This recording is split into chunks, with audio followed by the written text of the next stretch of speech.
तो इस वीडियो में हम देखेंगे कि समुच्चय के प्रकार के जो अगले प्रकार हैं उनके बारे में डिस्कस करेंगे।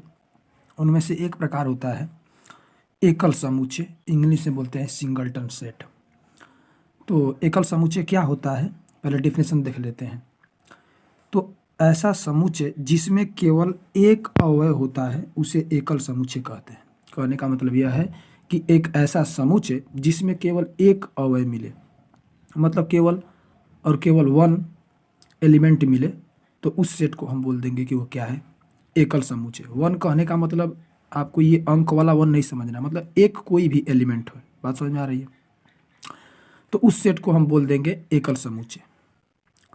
आइए उदाहरण के माध्यम से उसको समझते हैं। जैसे मान लीजिए हमारा पहला उदाहरण है, एक कोई सेट है, वो कह रहा है कि एक्स सच डेट एक्स एक पूर्णांक है तथा वह जो एक्स पूर्णांक है वह 4 से बड़ा है लेकिन 6 से छोटा है। तो इस सेट में हम देखेंगे तो हमें कितने एलिमेंट मिलेंगे। जो ये सेट परिभाषित है इस तरह से, तो इस तरह से यदि कोई सेट परिभाषित है तो हम जानते हैं कि x कोई भी एक पूर्णांक है तथा वह 4 से बड़ा हो और 6 से छोटा है, तो केवल और केवल वह पूर्णांक क्या मिलेगा, हमें 5 मिलेगा। केवल यह 5 ही एक ऐसा पूर्णांक है जो 4 से बड़ा है और 6 से छोटा है, ऐसा कोई दूसरा पूर्णांक नहीं है। मतलब कहने का मतलब यह है कि इस समुच्चय में केवल एक ही एलिमेंट प्राप्त हो सकता है, वह 5 है। तो इसका मतलब यह जो सेट है क्या है, एक एकल समुच्चय है। समझ गए? आपको पहचानने को देगा कि मतलब पहचानिए कि ये सेट एकल समुच्चय है कि नहीं। तो आप देखेंगे और उसके हिसाब से यदि एक एलिमेंट मिल रहा हो तो उस सेट को हम एकल सेट बोल देंगे, सिंगलटन सेट बोल देंगे। ठीक है, अगला एग्जाम्पल की बात करें। अगला एग्जाम्पल कह रहा है कि बी कोई सेट है, वो सम अभाज्य संख्याओं का समुच्चय है।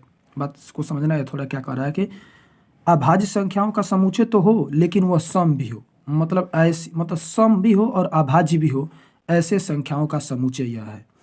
तो हम जानते हैं कि अभाज्य संख्या क्या होती है, एक से वह सारी बड़ी संख्याएं जो एक, पहले तो अभाज्य संख्या होने के लिए क्या कंडीशन है कि एक से बड़ी होनी चाहिए संख्या, और वह ऐसी संख्या होनी चाहिए जो एक से कटे और अपने आप से कटे। ठीक है, पहली बात यह है कि कोई भी संख्या अभाज्य कब होती है, जब वह, पहली कंडीशन है कि एक से बड़ी हो और वह संख्या जो एक से बड़ी संख्या है वह अपने आप से कटे और एक से कटे, तो उस संख्या को हम क्या बोल देंगे, वह अभाज्य संख्या है। तो अभाज्य संख्या समझ गए। दूसरी बात उसमें कह रहा है कि वह सम भी होना चाहिए, मतलब कि सम अभाज्य संख्याओं का समुच्चय है, मतलब अभाज्य संख्या तो हो लेकिन वह संख्या क्या हो, सम भी हो। तो हम जानते हैं कि वैसा अभाज्य संख्या केवल क्या है, जो सम भी और अभाज्य भी हो, केवल 2 होता है। तो इसका मतलब यह भी क्या है, एक तरह से सिंगलटन सेट है। बात का समझ भाई। सम समुच्चय कहाँ से, अभाज्य संख्या कहाँ से स्टार्ट होता है, 2 से स्टार्ट होता है, 2, 3, 5 ऐसे होता है ना। तो हम बाकी सभी अभाज्य संख्याओं को देखेंगे, वह अभाज्य संख्या तो होती है लेकिन वह सम नहीं होती है। तो केवल 2 ही है जो सम भी है और अभाज्य भी है। तो इसका मतलब यह भी एक क्या है, सिंगलटन सेट है। हमारे पास एक लास्ट एग्जाम्पल है, जैसे लास्ट नहीं, एक और एग्जाम्पल लेंगे। जैसे समझिए यहाँ पर कह रहा है कि सी कोई सेट है, वो कह रहा है कि x such that x minus 2 equal to 3। X यहाँ पर कोई रियल नंबर है, तो कह रहा है कि x such that x minus 2 equal to 3, मतलब पूछ रहा है कि एक्स ऐसा है, यदि एक्स में से 2 को घटाओगे तो हमें 3 मिलेगा, तो एक्स क्या होगा। मतलब यहाँ पर हमको एलिमेंट निकालना है, तो कहने का मतलब कुल मिला के एक्स का मान निकालना है। तो यदि तुम एक्स को सॉल्व करोगे, मतलब एक्स की जगह पर तुम क्या रखोगे कि उसमें 2 घटाएं तो 3 मिले, तो हम जानते हैं कि वह केवल 5 है। एक्स की जब तुम 5 रखोगे, उसमें से 2 घटाओगे तो 3 मिलेगा। या कहने का मतलब यह भी है कि इस इक्वेशन को जब तुम हल भी कर दोगे ना, कुल मिला के एक्स का मान निकाल दो, तो एक्स माइनस 2 इक्वल टू 3, जैसे यहाँ पर x माइनस 2 इक्वल 3 है ना, इसको कैसे कर देंगे, यहाँ पर इधर माइनस हो जाएगा प्लस हो जाएगा तो 5। तो इस तरह से भी हल कर सकते हैं। तो यहाँ पर केवल हमें 5 ही एक ऐसा एलिमेंट मिलेगा जो इस इक्वेशन को संतुष्ट करे। तो इसका मतलब यह भी क्या है, एक तरह का सिंगलटन सेट है।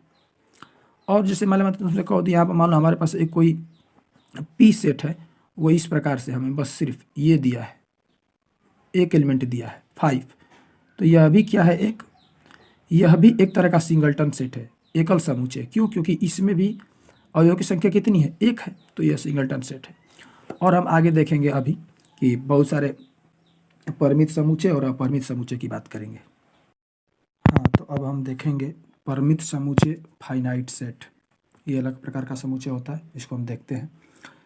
फाइनाइट सेट क्या होता है? तो ऐसा समुच्चय जिसमें अवयवों की संख्या निश्चित हो उसे परिमित समुच्चय कहते हैं। तो अवयवों की संख्या निश्चित होने का मतलब ये क्या कह रहा है कि कोई अगर सेट है तो उस सेट में अवयवों की संख्या को हम काउंट कर सकें, ये निश्चित होने का मतलब कह रहा है कि कोई भी यदि सेट है उसमें हम मान लो कोई यदि सेट ए है तो उस सेट में हम अवयवों की संख्या को काउंट कर सकें। तो अगर हम काउंट कर कर बता सकें तो उस सेट को हम बोल देंगे परिमित समुच्चय।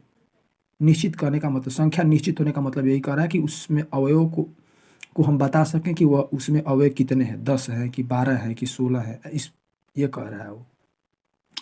तो आइए उदाहरण के माध्यम से चेक करते हैं। जैसे यहाँ पहला उदाहरण है कि वर्ष के महीनों का कोई समुच्चय है। यहाँ पर कोई भी लिख सकते हैं, ये भी कोई भी आप नाम देख सकते हैं नोटेशन। तो यहाँ पर हम लिखे हैं कि वर्ष के महीनों का समुच्चय है। तो वर्ष के महीनों का समुच्चय जानते हैं कहाँ से होता है? जनवरी टू दिसंबर होता है। तो हम जानते हैं कि उसमें कितने आएंगे? 12 महीने होते हैं ना, 12 महीने होते हैं। तो वह भी क्या है, उसमें जो अवयव उपस्थित होंगे जनवरी टू दिसंबर उसको हम काउंट कर सकते हैं, कितने होंगे? वो 12 होंगे। तो इसका मतलब यह जो पहला उदाहरण है यह भी क्या है? एक फाइनाइट सेट है, परिमित समुच्चय है। दूसरा आपको उदाहरण दिखाई दे रहा है कि ये क्या है? कोई एक समुच्चय है, 1 2 3 ऐसे एलिमेंट यहाँ पर 100 तक हैं। तो यह भी एक परिमित समुच्चय है। क्यों? क्योंकि इसमें भी हम अवयवों की संख्या को काउंट कर सकते हैं, गिन सकते हैं। तो इसमें कितने अवयव होंगे? 100 अवयव होंगे। तो इसका मतलब यह भी एक समुच्चय है, परिमित समुच्चय है।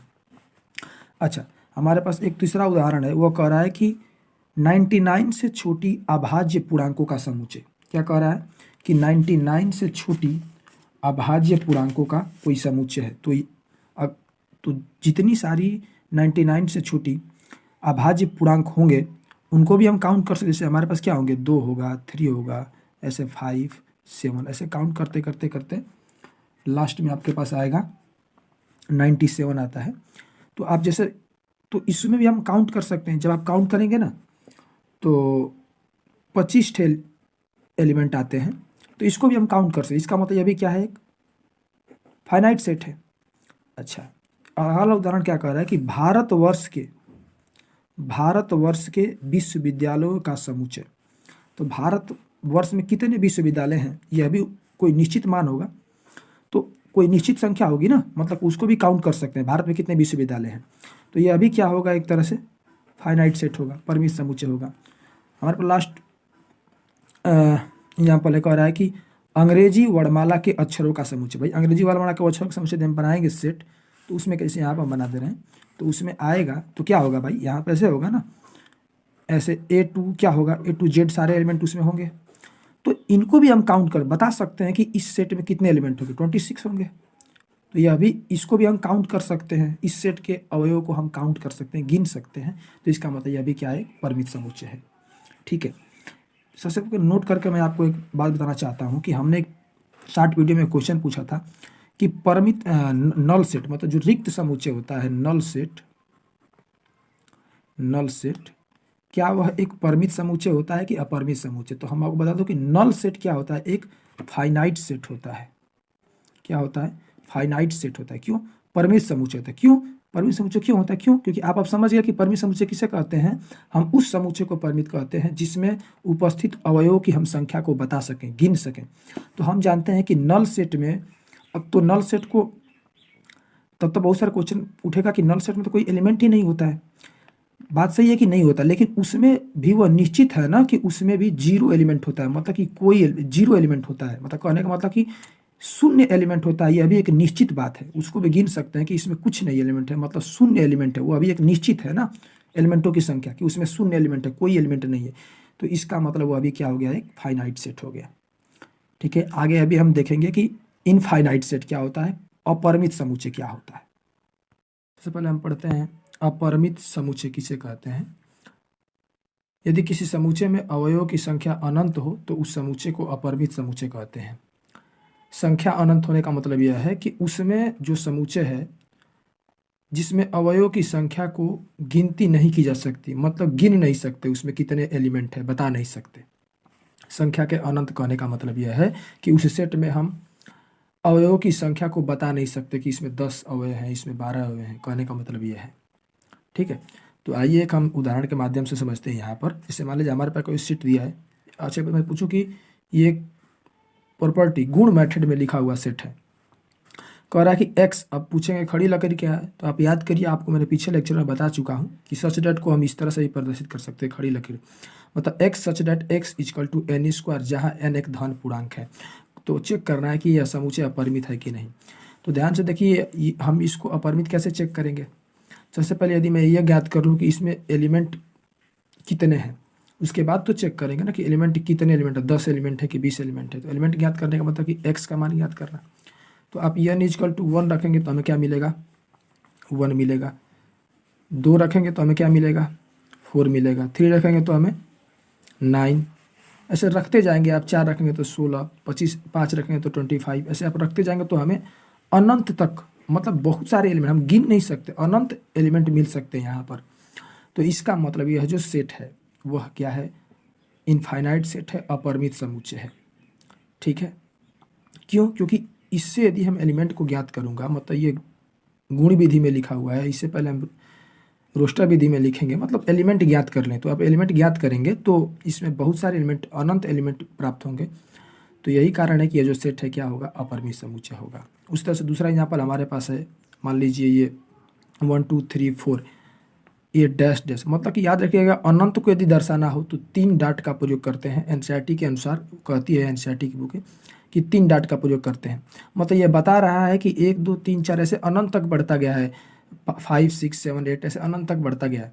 तो यहाँ पर भी यदि मैं पूछूँ आपसे कि इसमें कितने एलिमेंट हैं, तो आप नहीं बता सकते, क्योंकि अनंत तक बढ़ा है, गिन नहीं सकते।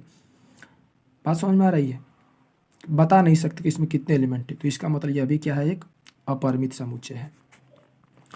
हमारे पास एक और एग्जाम्पल एक और है कि कैसा सेट है, ए एक्स अक्ष के समांतर रेखाओं का समुच्चय। यह जो सेट है वो एक्स अक्ष के समांतर रेखाओं का समुच्चय है। तो आप मुझे बताइए कि एक्स अक्ष के समांतर कितनी रेखाएं जा सकती हैं, तो अनंत हो जाएगा ना। जैसे आप समझिए, मान लीजिए हमारे पास देखिए यहाँ पर ये एक्स अक्ष है, ये वाई अक्ष है। तो एक्स अक्ष के समांतर रेखा, तो यह भी एक हो सकती है, एक्स अक्ष की समांतर रेखा ये भी हो सकती है, इसके नीचे भी हो सकता है, ये सारी की सारी। तो इसका मतलब हमें क्या मिलेगा, अनंत रेखाएं मिल सकती हैं एक्स अक्ष के समांतर। तो इसका मतलब यह भी सेट क्या है, एक अपरिमित समुच्चय है। उस तरह से हमारे पास एक और एग्जाम्पल है, जैसे यह कह रहा है कि बी कोई सेट है, उन संख्याओं का समुच्चय है जो 5 के गुणज है। मतलब ये जो 20 सेट है वो कह रहा है कि ये 5 के गुणज, मतलब 5 के गुणज कहने का मतलब कि वो सारी संख्याएं जिसमें 5 से भाग लग जाए वो होता है 5 के गुणज। जैसे हम कहें यहाँ पर तो 5 मिलेगा, 10 15 20 25, ऐसे तो अनंत तक मिल होता जाएगा ना। तो अनंत को मैं बताऊँ कि 3 डाट का ऐसे प्रयोग करते हैं। तो ऐसे बहुत सारे एलिमेंट मिल सकते हैं, अनगिनत एलिमेंट मिल, जिसको मैं बता नहीं सकता कि इसमें कितने एलिमेंट आएंगे। तो इसका मतलब ये भी सेट क्या है, एक अपरिमित समुच्चय है। गुणज का मतलब समझ रहे हैं ना, कि जिसमें पूरी पूरी 5 से भाग लग जाए वो सारी संख्या है। तो 5 10 15 20 25 ऐसे अनंत तक मिलता जाएगा। हमारे पास एक और लास्ट एग्जाम्पल है, वो कह रहा है कि मूल बिंदु से होकर, क्या कह रहा है कि मूल बिंदु से होकर जाने वाली सरल रेखाएं, मतलब स्ट्रेट लाइन है, कितनी। अब ये जो समुच्चय हमको बताना है कि चेक करना है कि अपरिमित है कि नहीं। तो हम देखते हैं कि मूल बिंदु, तो हमारे पास यदि मैं मूल बिंदु बनाऊं तो मूल बिंदु कौन सा होता है, आप मुझे बताइए। मूल बिंदु ये एक्स अक्ष, ये वाई अक्ष, तो ये मूल बिंदु होता है। तो मूल बिंदु से कितनी सरल रेखाएं, ऐसे आप खुद सोचिए भाई, मूल बिंदु से तो अनंत सरल रेखा, थोड़ा इसे अनंत सरल रेखाएं जा सकती है ना मूल बिंदु से। तो इसका मतलब यह भी जो सेट है इसमें अनंत सरल रेखाएं मिल सकती हैं मूल बिंदु से होकर जाने वाली। तो इसका मतलब यह भी सेट क्या है, एक अपरिमित सेट है। तो इस तरह से बहुत सारे सेट को आप चेक कर सकते हैं कि कोई सेट अपरिमित है कि नहीं है। ठीक है, मैं आपको अभी एक क्वेश्चन को मैं से पूछूं, मैं पीछे भूल गया हूँ। मैं पूछूं कि बताइए कि एकल समुच्चय,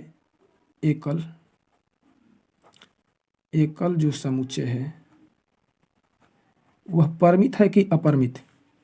तो वह फाइनाइट सेट होगा, क्योंकि एकल समुच्चय में एक सेट है जिसे हम गिन सकते हैं। तो इसका मतलब एकल समुच्चय एक तरह का क्या होता है, परिमित समुच्चय होता है। और शून्य समुच्चय भी, नल सेट भी क्या होता है, परिमित समुच्चय होता है। ठीक है, तो आगे के वीडियो में हम देखेंगे कि कार्डिनल नंबर ऑफ सेट क्या होता है, और समान समुच्चय के बारे में भी डिस्कस करेंगे। अभी बहुत सारे प्रकार हैं, सभी प्रकारों को हम एक एक करके डिस्कस करेंगे। ठीक है।